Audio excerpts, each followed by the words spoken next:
Hey guys, I'm back, and today in this video I'm going to be going through wave pumps, the right one to get for, and the one that I'm going to be mainly focused on two in this video. Actually, I've got my one, and I've got my dad's tank as well. My dad's got different wave pumps to me, which I'll show you later on in the video.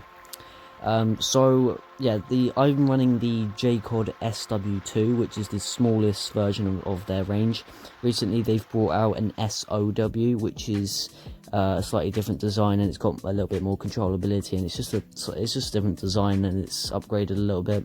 Still virtually the same price though, maybe probably like 10 quid in it.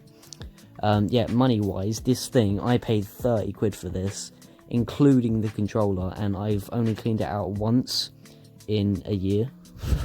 And I've only that was a few days ago. In a year I've cleaned it out once, and it's in the main display tank, where it's just going to be collecting all the waste, well, quite a bit of the waste in it. And yeah, and over a year that's quite a lot of gunk built up in it. So yeah, it's slowed down a tiny bit because of all that stuff that is collected, but it's only a tiny bit. It's virtually nothing in it. Probably 50, probably about 50 litres an hour. Nothing. This thing can go from 500 to 2,500, but there are higher ones which are more expensive, but they do a lot more power. So these things are so easy to clean out. You can do it in 5 minutes flat, easy, and yeah, so cheap, and well, reliability wise, they're not very, they're all right. I mean, I've seen people go years with these things and they've been fine, no problems, no questions asked. So I've got a year out of this. I've never had a single problem with them. I've only cleaned it out once, so I think I could get a couple, maybe a few years out of this thing. We'll see when I get the new tank, see if it's still going. So yeah, you get quite a bit of controllability with this as well, like quite a bit. You got continuous flow, you have pulsing, you've got random flow, so it switches from all the different modes randomly, so from like high to medium to low to whatever, like just random flow.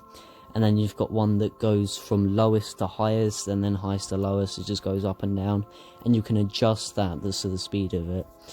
Same with the like the pulsing, you can adjust the speed that it's pulsing. So yeah, you get quite a bit of controllability with this, and you've got like a moonlight load, so it's got a little sensor in it. So when it senses darkness, there is another slowing down. It goes to a different mode, which is very nice. This is my dad's tank. Another one as well to go for is the Tunzi. Well, this is the Tunzi 6040. There are larger versions, I'm pretty sure, of these Tunzis. There's a couple downsides to them. Is they're a little harder to angle. You can't literally rotate them really easily, and rotate them in any angle. It's a little bit more difficult, and they got that hood on them, so it's you get a little bit flow upwards, and then you get a little bit like forwards. So it's I don't know. Personally, I don't really like them, but you can try them. But you just got to be careful that they are 120 quid. So if you're going to try them, make sure you know what you're buying. So I mean, I recommend the JCOD ones because I think you get the most for your money. 30 quid, easy. Like, I mean, there are higher versions, but it doesn't go any more than 100 quid, and that's for a really high power one. So you probably pay 50-60 quid for the average wave pump, and it's pretty good. So yeah, you can go for these ones as well. They're all right. Quite a bit of quite expensive though, 120 quid. So if you're on a budget, definitely go for the JCODs. Really good, even for nano tanks. I've got a tiny little nano tank, and I've had great success. So I think that'll do it for this video, and you'll catch me in the next one. Bye.